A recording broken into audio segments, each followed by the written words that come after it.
Morning. Welcome back to another PCMI coffee chat. If you are new here, just a very quick intro. My name is Lindsay Lehr. I'm the managing director of PCMI. We run these coffee chats twice per month to provide a space for mutual learning, sharing, insights, discussion, and we really encourage active engagement from you all on the line today. So we're going to have a very interesting discussion today about a somewhat new topic for us. Related to ESG, related to sustainability in payments. So we're really excited for this conversation. And I really, especially in this conversation, really want to hear from you guys because this is a subject that we at PCMI are learning about. It's new, it's kind of trending, and we would love to know what you all are seeing around sustainability efforts within your own companies, what this means to you. Is this moving the needle? Is it not? Should we be taking this seriously? Should we not? This is the type of conversation we're going to have today. So we're really thrilled. If you want to make a comment, please jump in freely at any time. You can raise your hand using the icon. You can put a comment in the chat. We really encourage open participation today. Okay, so going forward, I think I've covered, keep going. I think I've covered most of our guidelines already, just in that quick intro. We really encourage you to have your cameras on. Please introduce yourself. Let us know who you are so that we can all contribute to this community going forward. Okay. One quick announcement before we get started. Last coffee chat, we also did this. If you guys have at any point during the year enrolled in our PCMI intelligence portal, I would really appreciate it if you could take the time to scan this QR code and fill out a very quick survey. If you've never seen this before, if you have no idea what I'm talking about, don't worry. This is a portal that we launched this year to store all of our thought leadership and data where you can easily navigate and access all of our thought leadership. We've only rolled it out to our coffee chat participants as a trial. So we want to know if you're using it, if you've logged in, if you like it, what kind of information you're using and missing. So please appreciate your taking 5 minutes to fill that out for us. Okay, we'll also put that link in the chat for you to access throughout this session. Okay, so let's go ahead and go forward. All right, so I'm really so pleased today to introduce Arthur Deakin. Some of you may know Arthur. He is the director of our energy practice here at AMI. AMI is our sister company that PCMI was actually born out of. And Arthur has actually also worked on and run many payments projects over the years. But today is primarily focused on energy and is going to be, guiding our discussion today. So Arthur, welcome. If you could take a moment and introduce yourself, and then I'll let you continue on with our conversation. For sure. Thank you, Lindsay. Really happy to be here. My name's Arthur Deakin. I lead the energy practice at AMI. I've been leading a practice for about 3 years now, so anything related to energy, and that's a pretty broad topic I take care of. Really excited about this topic in specific, just because of just the wide-ranging implications that energy and carbon emissions have on companies moving forward, right? It's such a buzzword, net zero, carbon. It's something that you hear about a lot. So my goal is to try and paint a picture of what this all means and how it translates to payments and a little bit to retail as well, because it's very interconnected. Like Lindsay said, feel free to jump in at any point. I'm involved in energy stuff every day, so some of the things that I may say might not make sense to you guys. So if anything doesn't make sense, yeah, please feel free to ask. But I'm going to assume that everyone has somewhat of a minimum understanding of what carbon is, what energy is, and then we'll go from there. So if we move on to the next slide, please, Sally. So I think one thing that's top of mind is, do consumers actually care about sustainability, and do they care enough to pay a green premium for payments and for products? What I mean by green premium is that, if you're going to buy a regular milk at the grocery store, versus a milk product that was transported using electric vehicles. It was made using sustainable farming practices. Would you be willing to pay an additional price, an additional cost for that green product? That's what the green premium is. It's the difference between what you find in everyday society versus those that are less environmentally harmful. What we've seen is that it doesn't appear that most Latin American consumers are willing to pay a green premium. I would say that there's a very small upper income population that would be okay with paying not a substantial, but a minor premium on those products. And perhaps some very strong environmentalists would also be willing to pay that green premium. But the reality is that the masses of people in Latin America and other emerging markets, not just Latin America, are not willing to pay an extra cost for sustainable products. What does it mean for payments? Well, payments is not usually associated with carbon emissions, with net zero. And there's a reason behind it. The matter of fact is that payments as an industry is responsible for a very minor percentage of emissions globally. So we looked at the total amount of card transactions last year. There was 600 billion card transactions in 2022. That accounted for only 0.1% of global emissions. So not even close to 1%. In Latin America accounts for about 7% of those 600 billion card transactions. So 7% of 0.1. That's a very, very small number. The reality is that there's a strong disconnect between money, between payments and sustainability. What consumers usually want when purchasing a product is safety, speed, and lowest cost possible. The impact of that payment, the impact of how the money moves from their bank account to the merchant's bank account is not something that's often considered.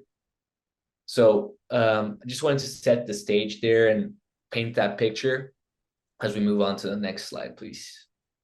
Arthur, on that note, I think I wanna take an audience poll here, because basically you're saying, look, the payments industry really isn't a large contributor to global emissions, and yet companies all around the world and in every industry are adopting sustainability policies, protocols, and starting to change the way they do things. And ESG has become very trendy, right? Environmental, social, and governance policy. That can apply to many things beyond just climate. And so I just wanted to take a moment and actually poll you guys. And I would like to ask you, here we go. The question is, what does ESG, or environmental, social, and governance, mean to your company, right? What is your company's top priority with respect to ESG? And maybe you don't even know the answer. Maybe your company hasn't really established this. But if you do hear this term thrown around and talked about, let us know what area is most important to your company. We've got, some of the other areas of ESG, climate change, I think, is the one that's most talked about, right? But you've also got inclusion and diversity in hiring, for example. You've got in payments, of course, financial inclusion. There's also, things related to data security and privacy of consumers, and just taking care of consumers and customers overall, providing quality and ethical service. So we'll just give it a few more moments. About half of you have responded.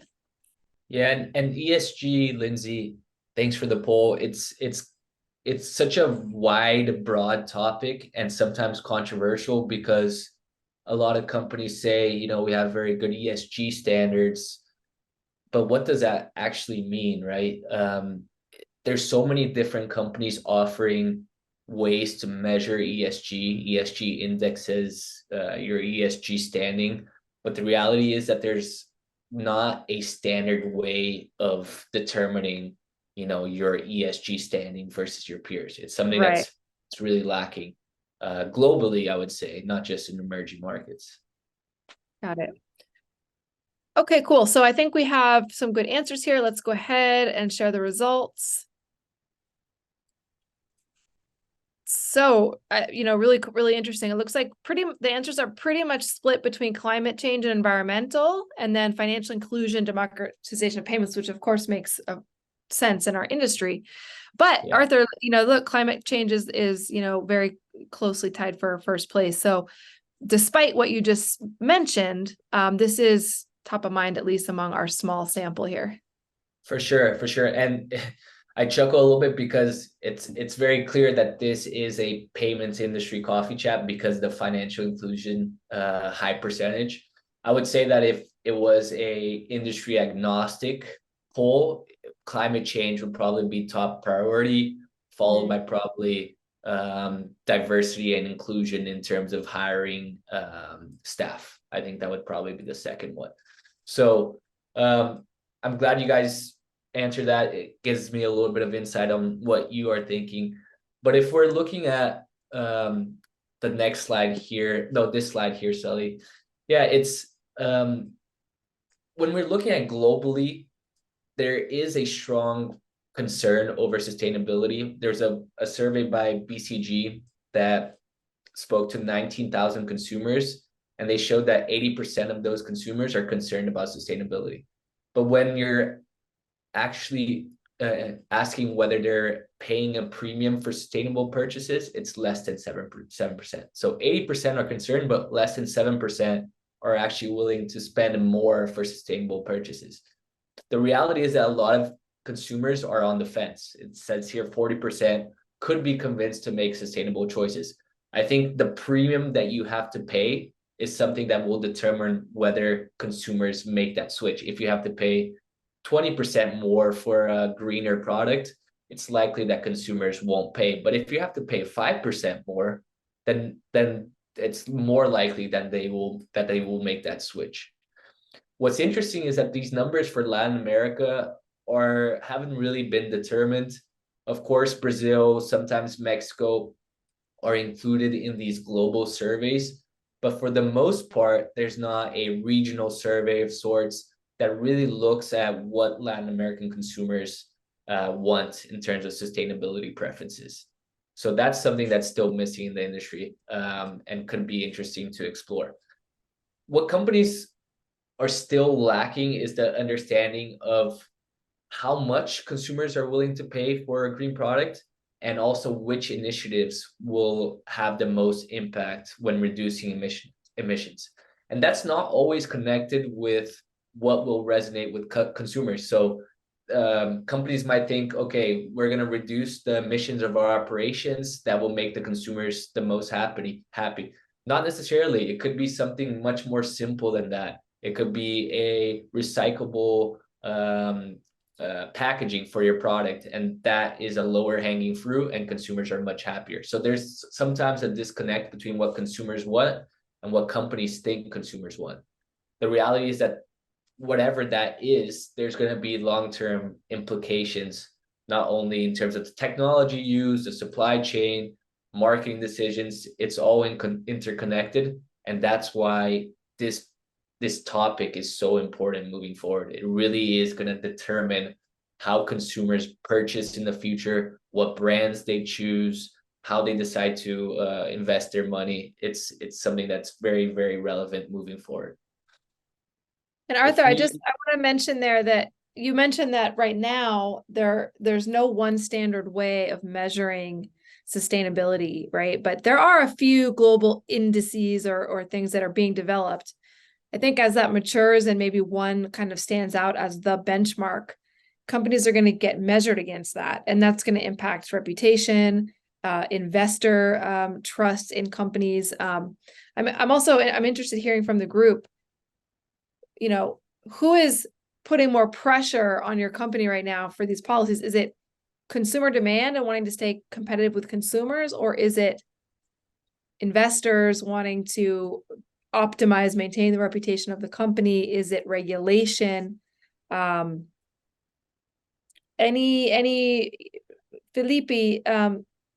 you had chimed in a little bit behind the scenes. If you wanted to jump in or add some comments here, it'd be great.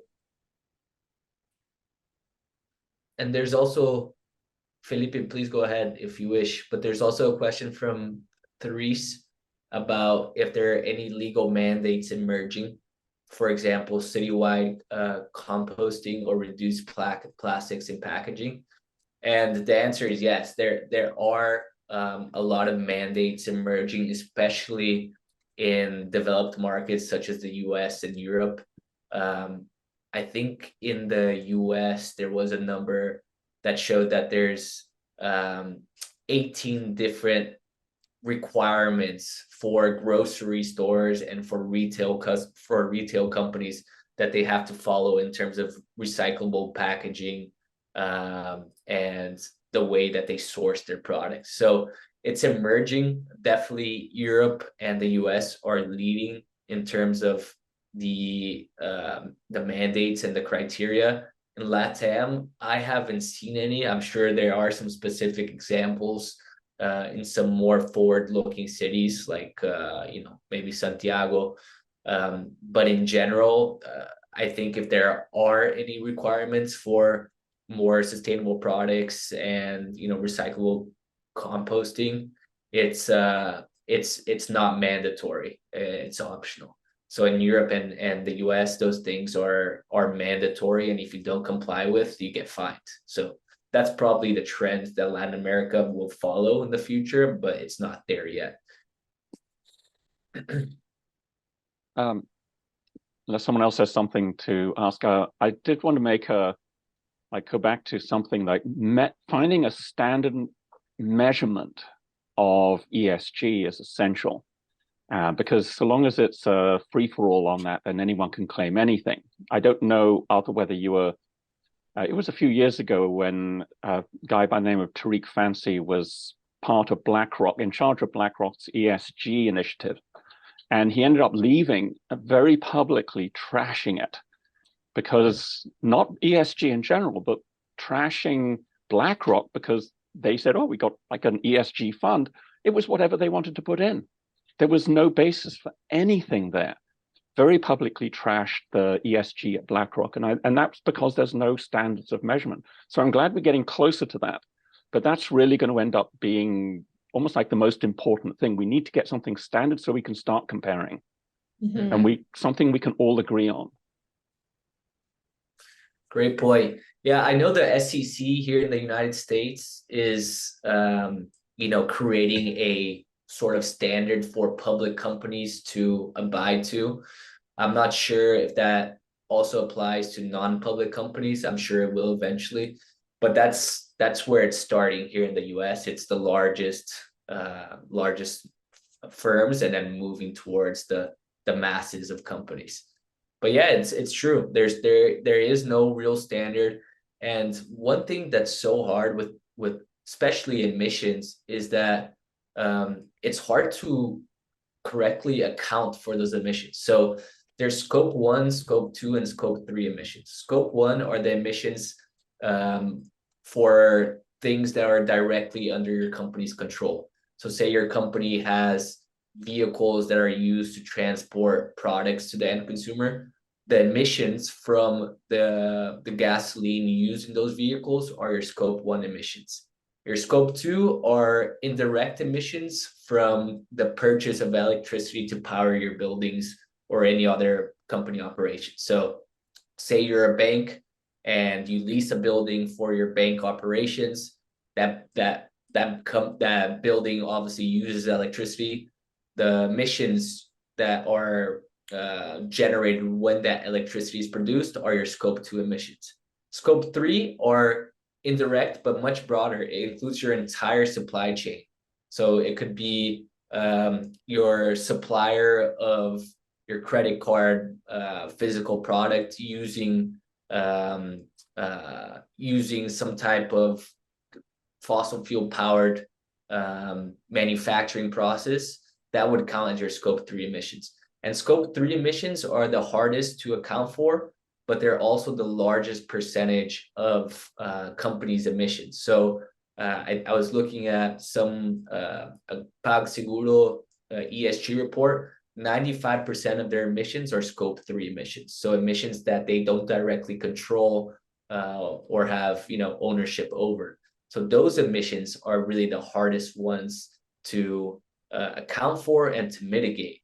And that's why there's a lot of companies looking at carbon credits, right? Carbon credits is essentially credits generated from sometimes reforestation projects. So if you're going to go plant a tree, that tree captures carbon from the air and generates a carbon credit. You can purchase those carbon credits to offset, to basically negate any of the emissions that you use for your own operations.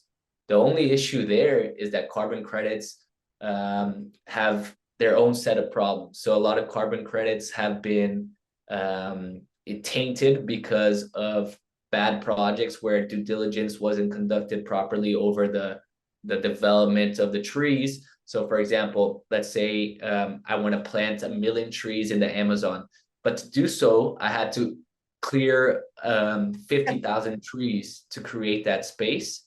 That's an issue, right? Because you're eliminating trees to plant trees. So there's projects like that taint the carbon credits. But Felipe, go ahead if you want to add something. Hi, Arthur. Very interesting that you talk about. I'm Felipe from the ESG department from PagSeguro. It's very interesting that you say about almost 90% of our emissions came from scope 3. That is this quote that says, your scope 3 is always scope 1 and 2 of someone else. And maybe, but my question is directly for what I was saying previously about the problem of we set a global standards, and about sustainability ESG. There is many different standards. We have the GRI, SASB, and now we have TCFD, and GHG protocol is leading the way that companies calculate their emissions for a very long time. But right now, when I look at the state of the global sustainability and ESG standards, I totally agree with you that you have like different standards, but you don't have something that you can rely on in order to effectively compare the companies. If, for example, if you are comparing companies in the different indices of CSA for Dow Jones Sustainability Index, okay, you can do this. Or if you can compare some companies into more Sustainalytics, you can do this. But it's not there is no standards that can see everything at once. But what do you see right now for the future? You see for the future that we have every time more and more different standards trying to be the one standard, or you're gonna see in the next 5 or 10 years maybe a consolidation of the global ESG standards? Yeah, it's a good question. Thank you, Felipe. I don't know if I have an exact answer for you. It's more of a hunch, I would say, than evidence-based. What I would assume is that it becomes very country or regional specific. So the US will have a specific ESG standard that's mandated by the SEC that all companies have to follow. Brazil will have their own, ESG standard index that they have to follow. And then you'll be able to compare apples to apples within that specific country, but I think it'll be hard to compare, Brazil companies with the US. Maybe, Western economies will have one sort of more standard protocol, but then when you start looking at China and India, I doubt that there's going to be a single way of measuring ESG, like, in an ideal world, yes, but I don't think that's going to be the case. It's going to be more country by country or region specific more than anything else. But right now, like you said, it's crazy. There's the CFSD, there's the SEC, there's, the S&P has their own ESG index, all different consulting companies, Deloitte, McKinsey, you name it, they all have their own ESG standards. So it's really hard for companies to know which ones to use. And that's why we see so much of this, greenwashing, right? Which is essentially companies being accused for, promoting their green initiatives and making them appear more environmentally friendly than they actually are. Some of it is the company's fault, but some of it it's not really. They don't really know how to do it. It's such a new thing. carbon accounting, being able to count how much carbon you emit per your operations is something that is a very unique niche thing. There's not many carbon accountants out there. So companies are learning in the process while they account for their carbon emissions. Yes, and if you allow me a comment, for example, when you calculate the scope 3 emissions from PagSeguro, for example, scope 3, that is according to GHG protocol, there is 15 different types of scope 3 emissions, and some of them, maybe 3, maybe 4 of them does not apply to PagSeguro, but the others, of course, they apply. But nowadays you only are able to have the proper information to calculate 4 of them. So there is space for our scope 3 be even bigger in the future, maybe, and either have a increased participation of a total scope emission. But as I say, when you saw some greenwashing case on the news and etc., we all have this sentiment, this feeling of this feeling regarding these cases. But sometimes sometimes there is a greenwashing case in the company, but because they doesn't know exactly what they're doing, or they doesn't have the proper information to do some project. And sometimes you say some companies, for example, in Brazil, if you are, I was on the gas station the other day, and there is a gas station from Petrobras, and they have 2 types of gasoline, and one of them is the gasoline premium, and it says 0 emissions gasoline. And once you look, and there is this QR code, and once I put myself on the QR code to see what is behind this emission, this 0 emissions gasoline, is that they are buying carbon credits for every emissions of the scope 3. Gasoline, right? It's just yes. But the regular people, they are buying the gasoline. Oh, this is good gasoline because it doesn't pollute the environment. That's okay. Yeah. That's good gasoline. But it's not the case. They are only purchasing carbon credits for supposedly for every emissions regarding to the gasoline they are selling. And do you remember the price difference that gas had? Maybe 20%, something around it. Because in Brazil we already have this regular gasoline and the gasoline premium, which have some additives on the gasoline. I don't know if in the US or in Europe has the same. I don't remember. But when you go to a gas station in Brazil, you have ethanol, you have regular gas, and you have premium or activated gas. But the already product that they have in the Petrobras gas stations, they add this information. It's a 0 emissions gasoline, which is a joke. Yeah. And question is, again, on the ethics, right, of these policies, when you're charging a premium for a green product, does that open up the opportunity for the company to have a greater margin? You're not only increasing the price to cover the cost of the higher cost of the sustainable materials, but maybe you're also taking advantage of that price increase to just take a little bit more. Is that happening, do you think?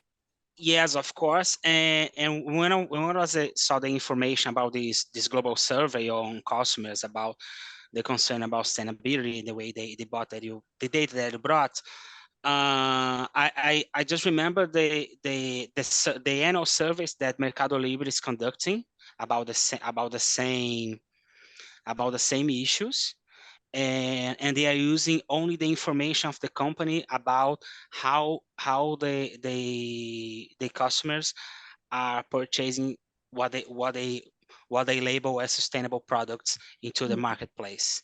And this is very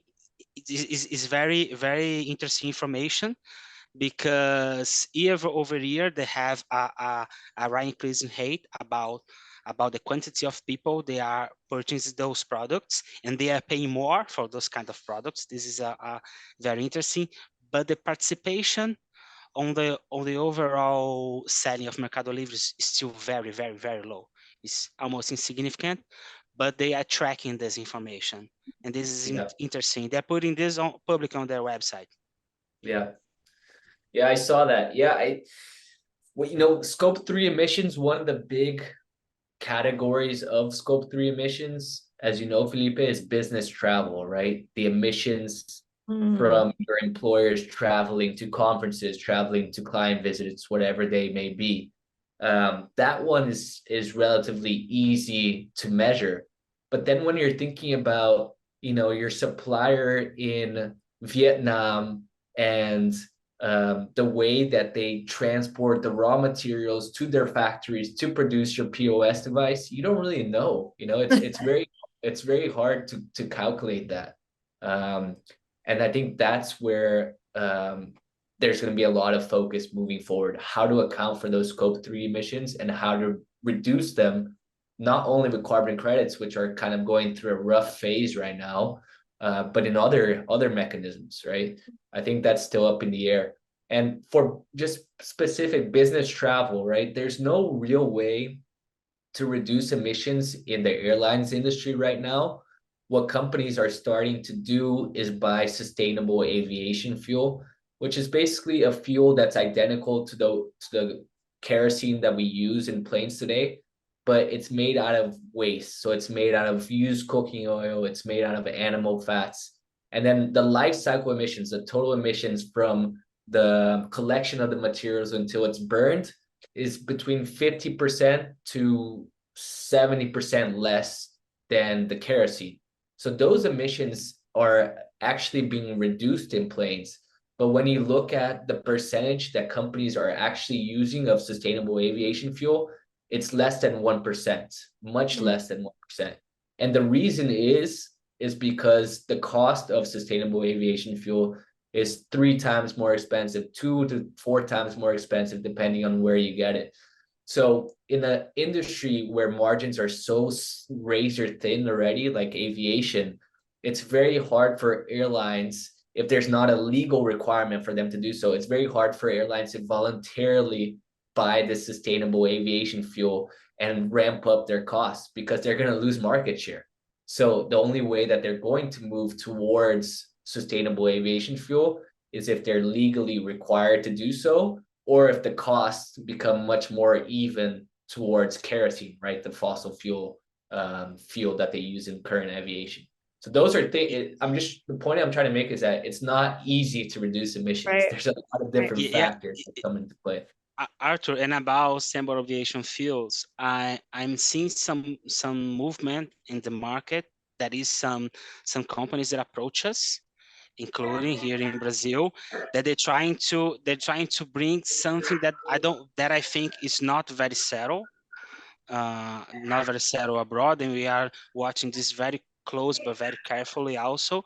They are trying to they are saying they are trying to improve this market for sustainable aviation fuels by creating a system for companies to purchase sustainable aviation fuels certificate, such as IREX, or maybe such as carbon credits.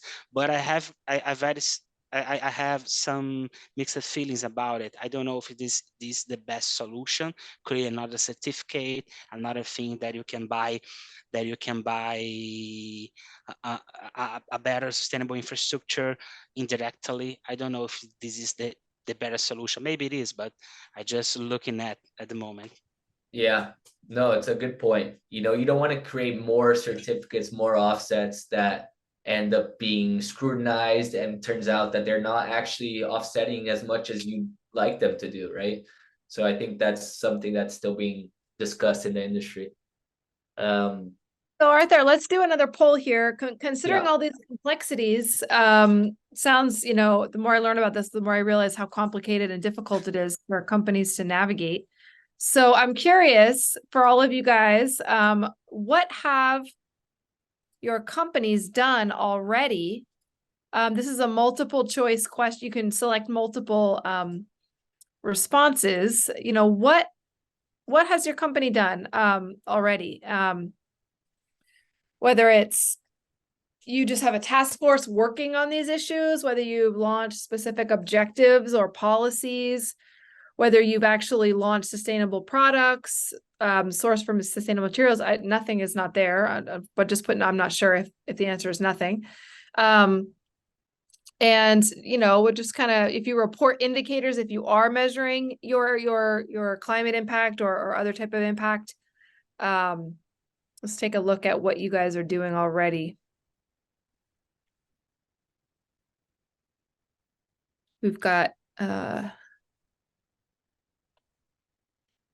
again, it's just interesting looking at this. I would imagine, Arthur, tell me if you think this is wrong, but I would, in the payments industry, technology industry, I would think that everyone has the same issue where scope 3 emissions are their primary source, right? And as you said, I think Felipe, you said you can only accurately measure 4 out of the 15 types. Yeah, that's what Felipe said. Yeah, so I mean, it's real tough to have any accuracy here for financial companies and companies that aren't more directly impacting. And Lindsay, I would say that maybe 80% of all companies on our industry, or maybe other industries, they only disclose 3 out of those 15 types of scope 3 emissions. Got it. Maybe the usual suspects: employee commuting, the business travels, and probably some kind of upstream emissions came from delivering of goods and products, something like that. Got it. And just in other industries too, you know, the energy industry, which I focus on, the big companies, Shell, Exxon, you name it, most of their emissions surprisingly are scope 3, even though they are producing, you know, drilling, they have massive operations, because the scope 3 is the emissions that are generated from their consumers using the product that they make. So the gasoline in your car, when you use it, it generates emissions. Those scope 3 are accounted for Shell or whoever produced those emissions, even though they're not using, they just sold that product. You're the one that's consuming. So I would say that majority of emissions throughout every single industry is scope 3. Got it. Okay. Cool. Yeah. Well, let's take a look at our results. Really, we've got across the board answers here. With, I suppose it looks like participate in carbon offset programs is the number 1. I guess that makes sense because it sounds like it's maybe almost the easiest thing to do, right? I'm not actually making direct changes in my company. It's like I'm just participating in this program. It's maybe, is that accurate, Arthur? Would you say it's kind of the hanging fruit? You know, I would say so. Offset carbon emissions is probably the easiest one. It's the one that you have the most control over. You can find companies that sell carbon offsets and buy those, and the costs, you know, there's different costs depending on the type of credit, how old it is, what type of project they come from, but usually the cost is not substantial. And it's something that you can measure. You know, I bought 1,000 tons of carbon offsets. Okay, I emit 1,000 tons, so essentially I'm net zero. The other thing that's of low-hanging fruit is using renewable electricity for your operations. But in many markets, you don't have control over what electricity you purchase. You know, for example, you have a utility that distributes the electricity, and you pay the utility a fee for providing you that electricity, but you don't really have control in most markets of what kind of electricity that utility is giving to you. So if it's coming from a gas power plant or from a solar plant, you don't really have control. In other markets, more developed markets like in Europe, you can actually choose what kind of electricity you're using for your home, and you pay usually like a small premium in some cases. In some cases you don't, because renewable electricity is actually cheaper in most markets than fossil fuel-based electricity. Got it.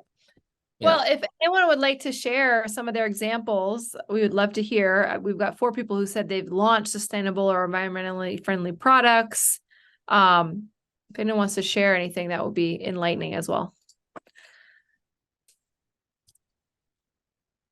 So let's go ahead, Arthur. I think you have some more slides to share. Yeah. If we Arthur, can move on. we have a question from Therese on the chat about I think Latin America, are fiduciaries playing any role in setting standards for public companies? Gotcha. Or for example, New York State Controller. Yeah, so fiduciaries, they play more of a role in the sense of they won't invest in companies that are considered dirty or that are involved in projects related to hydrocarbons, related to fossil fuels. So, for example, BlackRock, let's say BlackRock comes out with a rule that they will only invest in renewable electricity. They won't invest in any coal or natural gas plants. That's going to force companies, it's going to force basically the bankruptcy of a lot of these natural gas and coal companies because they just can't get affordable financing. So I think what I'm trying to say is that they're impacting indirectly how these other companies set their standards. Because if companies want to get financing and want to get affordable financing, which is very hard nowadays with interest rates, they have to abide to certain standards set by fiduciaries, set by investment asset managers. So I think it's more in that indirect impact of obtaining financing more than anything. In Latin America, I haven't really seen anything. It would be more Latin America. Usually what happens is something is set in the headquarters in Europe, the US, or wherever it may be, and then it trickles down and influences the Latin American subsidiaries. But it's rare that a Latin American company will set the standards to lead to like reverberations across the globe. It's more the other way towards Latin America. Got it. Yeah. So just looking at what percentage of consumers are actually willing to pay more for environmentally friendly products. And when we talk about environmentally friendly products here, it includes things such as zero pollution or using renewable electricity to manufacture your products, using recyclable packaging, using no plastic, things such as that. And it's not really surprising, but the numbers here in the graph to the left show that the younger generations, so Gen Z and millennials, are twice as likely in most cases to pay more for environmentally friendly products. The overall percentage of the respondents, 28% said that they're willing to pay more. So it's still quite a small percentage. It's not even close to the majority. And this is I believe it's a US survey. So in Latin America, I would assume that these numbers would be even smaller. So let's say less than 20% would be willing to pay more for environmentally friendly products. What's kind of missing in this survey is that we don't know how much more consumers are willing to pay. Is it 5%? Is it 10%? Is it 20%? I would assume that the ones that are willing to pay more would be okay with paying a pretty substantial premium. And then the majority of consumers in Latin America wouldn't even consider paying any sort of premium for sustainability for a green product. That would be my assumption. Mm-hmm. Why does this matter? Well, if you look into the right, the population in Latin America is aging quite rapidly. So it means that, as we know, a lot of the older generations have habits that are harder to change, and it's less likely that they'll be willing to pay a green premium for products, so to pay more for sustainable products. That doesn't mean that there won't be a demand for green products. It just means that the Latin American population is aging faster than most other regions. So the shift, the speed in which green products are adopted in Latin America might be slower than a younger region. So that's kind of the point we're trying to make here. I like this, the Gen Z number is a bit of a bogus one because half of them, their parents are the ones actually buying things. But millennials, that's the future. That's gold. Seeing that number up at 48%, that's the future because they're paying for their own things and that matters to them. So this is a really great graph to see. Yeah. Thank you, Nick. Yeah, and I'm a millennial. I'm 28 years old. Of course, I'm in energy, so I have more of awareness over these things. But if it's a product that's 20% more, I most likely won't pay a green premium. I'll pay 5% perhaps, maybe 10 if, yeah, maybe. But and I'm lucky, I have a solid income. Majority of people, especially in emerging economies, wouldn't consider paying more for a green product. So these percentages are reflective of the US and I think are much higher than what we would see for developing economies. So it'd be interesting, Arthur, to look at the adoption of organic food around Latin America, right? Because that's something similar. It's taken a long time, decades, probably 2 decades, for it to really become really mainstream in the US. Most middle to middle income people are going to buy at least something organic every week at the grocery store. And so it'd be interesting to see to what extent does Latin America compare in that sense. Now, that's a little bit more personal. It's something that you are physically ingesting, but it's similar. And at this point, it's become ethical, there's ethical pressure, right, to be a do-gooder in that way. So that would be an interesting comparison to make. For sure. Yeah, it's a valid point, Lindsay. Organic foods, it's going to your body, can impact your life standards. Let's say we have much harder ability to connect climate change with our own personal actions, right? People often think, what difference am I going to make in the overall global emission, 40 billion a year global emissions that we emit as a society. So I think people have a much harder ability to make that connection between their decisions and their actions and overall climate change. But I think that's changing. And as like we said, the younger generations are definitely more aware of it and more willing to change their behaviors because they see the long-term impacts of climate change. They're already seeing it with fires and more storms. And they're thinking, 80 years in the future, my grandkids, what kind of society is there going to be? Living in Miami, for example, is there going to be a Miami if we don't make pretty substantial changes to our behaviors because of higher flooding, etc. So it's much more real, I would say, nowadays than it was maybe even before the pandemic. Mm-hmm. So just moving forward, I think there's 1 or 2 more slides. Yeah, so in terms of green initiatives in Latin America, especially in the payment sector, they've had mixed success. The reality is that companies have launched these initiatives, but they haven't seen massive adoption. So there's Aspiration, which is this is a US company, actually, a US-based company. They launched a card with MasterCard called Aspiration Zero. And basically, the card allowed the customers to use their loyalty points, so the points you get from purchases, to plant trees and offset their carbon footprint. But after, I think, a few years, they decided to terminate the program. They didn't disclose the reasons, but it's likely that it wasn't seeing the adoption that they expected. Similar with digital bank C6 in Brazil, they launched a credit card made from biodegradable material that also allowed clients to use their points to preserve forests. But it doesn't appear, they don't disclose the numbers of cardholders, but it doesn't appear like it gained much traction.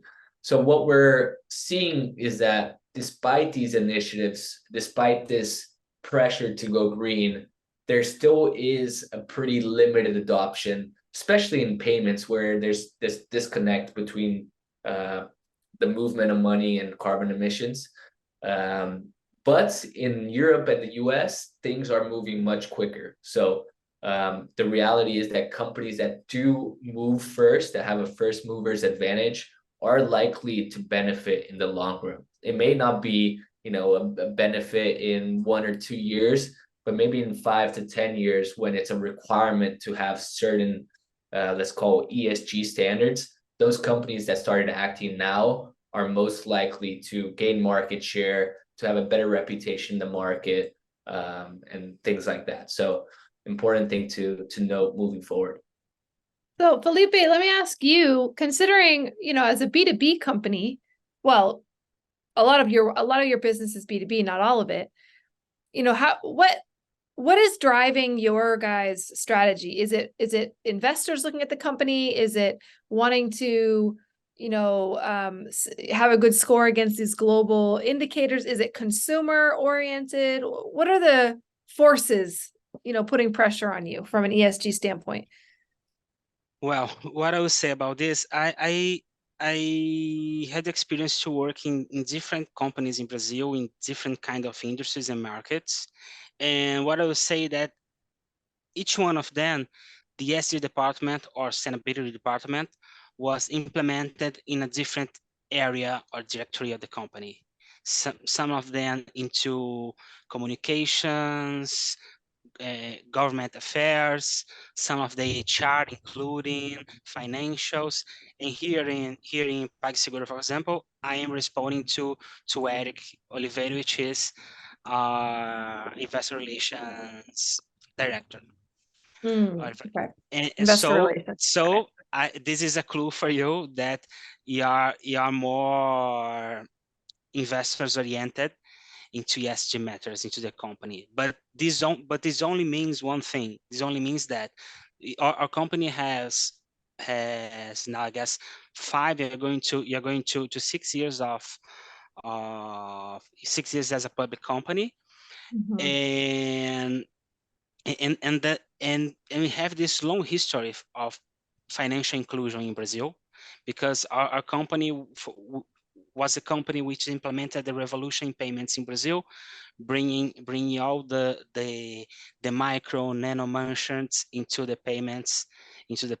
They are accepting credit cards right now, which is different from 10 or 15 years ago.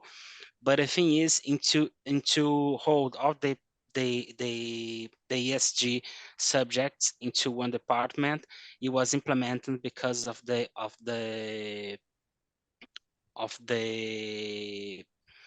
I would not say pressure, but I say the orientation of our investors, and also our board of directors, also including this, saying the company has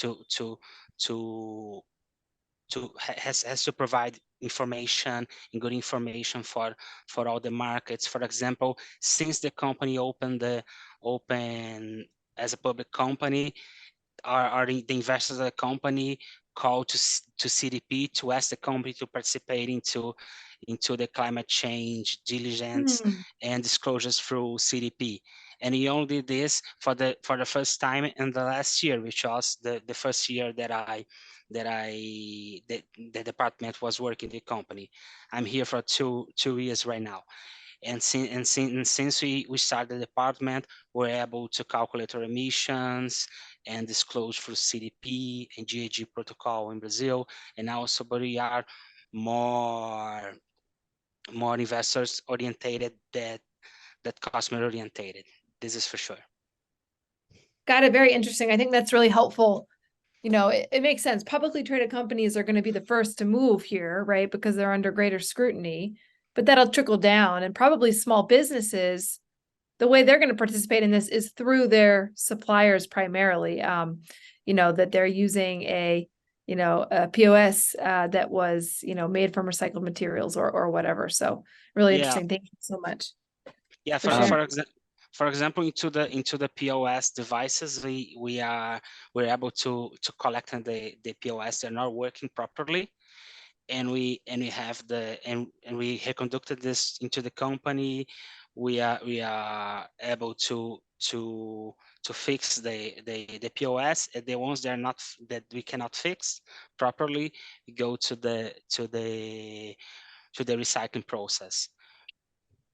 For example, something around 90% of every POS that we recollect, we are able to put again to the market as a refurbished POS.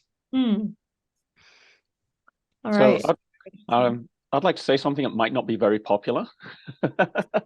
I think that the established companies and industries, US, Europe, should absolutely be focusing on emissions, reducing those. They've already established the market saturated. That would apply to the bigger banks and central banks from the rest of the world as well. But a lot of people on this call, myself included, are focused on financial services to the poorest people on the planet, either giving them some basic access or adding more services to it. And I think that takes precedence. Let's focus on that. Once we've established that, once everyone has now got access to all the services, then we can come back and say, now, how can we make this greener? So I think maybe an unpopular opinion is further, let's focus on getting people connected first. Now, if you're a big bank and you're doing both, then you have the means to do both. So anyway, that was my thought on To that. your point, Nick, I think even more than it's like, oh gosh, another thing for me to do.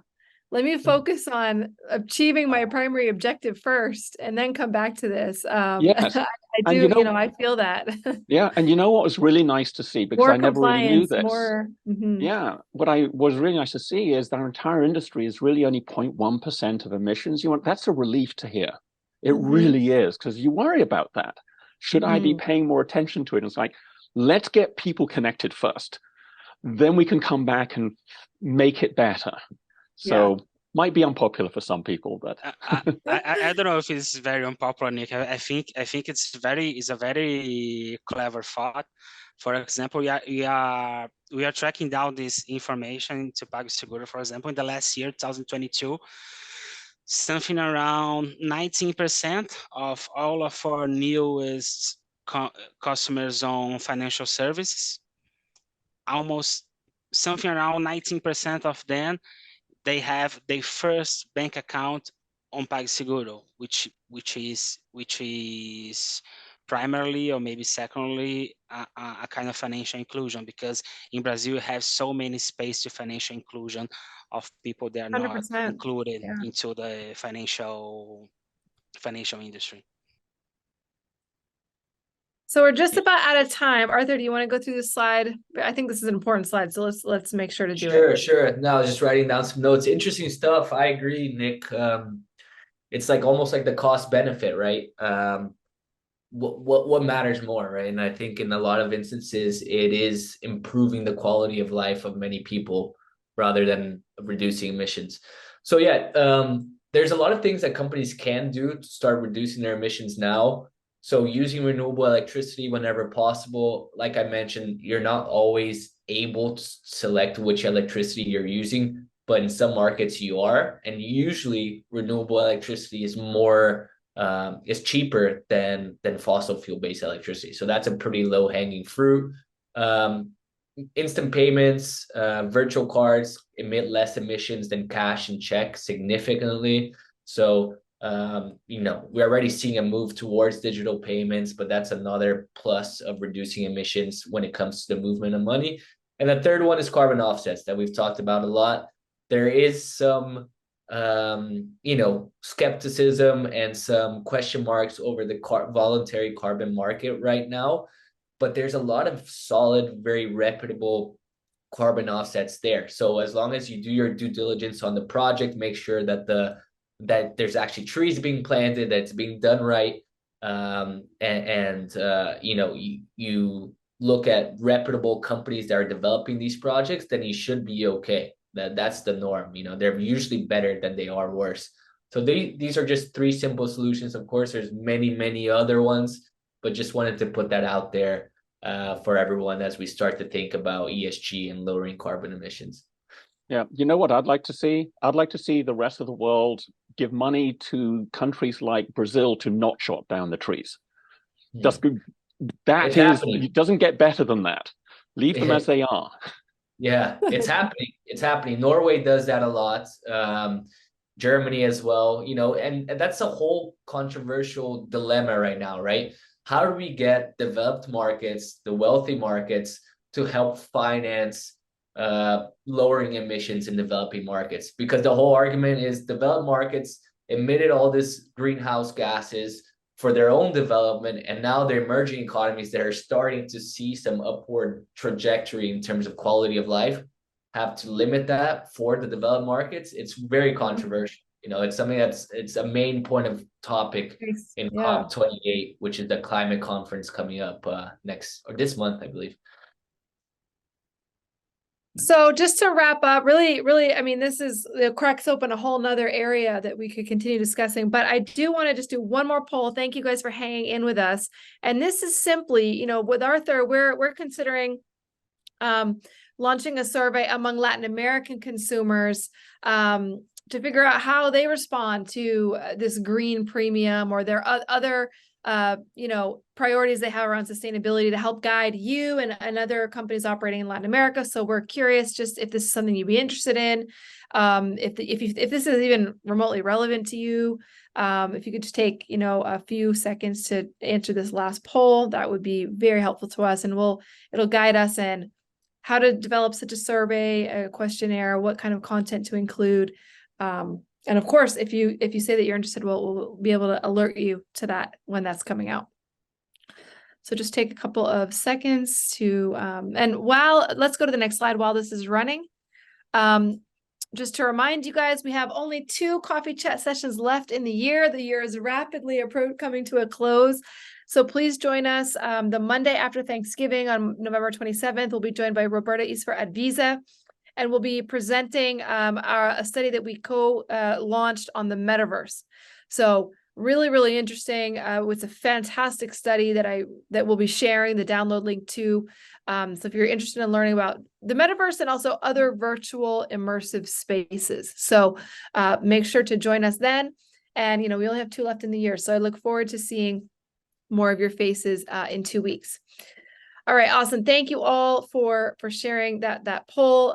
We'll wrap it up. Felipe, thank you so much for your comments and participation. Guys, have a wonderful Thanksgiving for those of you here based in the US.